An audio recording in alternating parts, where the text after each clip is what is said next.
All right, we're going to be going over the second part of lesson 9.6, how to divide by a binomial. Last time we talked about how to divide by a monomial. I'm going to put these steps here on the screen. You can simply copy them down, pause the video and copy them down. I'm not going to go through them right now, but I will go through them as I work out the problem, and you can be looking at your notes as we go through the problem. So I'm just going to put this up here. You can pause it and copy them. So the first problem I'm going to show you is here. Remember my first number, we call that the dividend. That's always going to go inside. So always want to set it up like a long division problem, putting that first number inside. The second number, the divisor, goes outside. Now when you divide, you're only going to use your first term. So you're not going to use this plus 2, you're just going to say x squared divided by x equals what? So remember when I do that, x squared divided by x, if there's no exponent, the exponent is 1. When I divide with the same term, I subtract the exponents, so that just gives me x to the 1 or x. Then what I'm going to do is I'm going to put that answer up on top. Now I'm going to multiply x times x to give me x squared. I'm going to put that here. Now I'm going to use this. I'm going to multiply this by this. I'm going to put it right under the like term 2x. Now this step is very important. What I'm going to do is I'm going to change both of these signs. If you did it right, these two should cancel every time. Then I'm left with 6x minus 2x is 4x.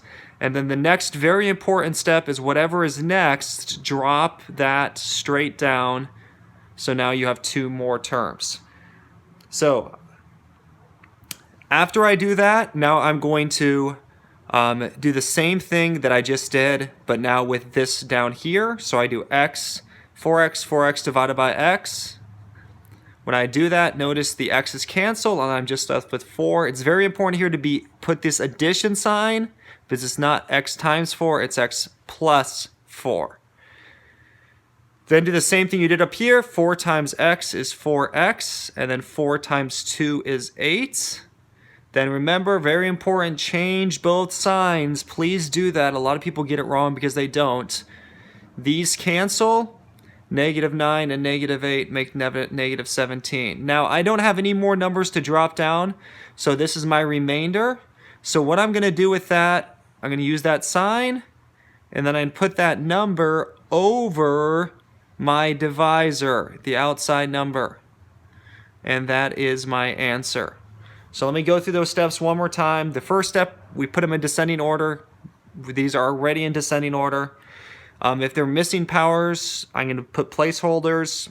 Neither one of these are missing powers, so they don't need placeholders. For steps 1 and 2, I will show you some problems where you will have to use those steps later.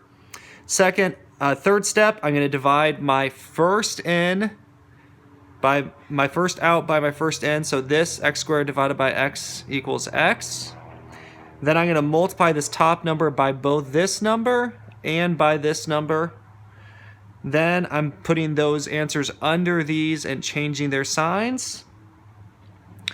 Then I'm adding straight down, and then I'm repeating that same process again until I don't have any numbers left. And then I put that last remainder over this. Again, make sure there are signs between each number in your answer. So that's the basics of dividing polynomials by a binomial. And I will make another video talking about some more difficult problems of dividing polynomials by binomials.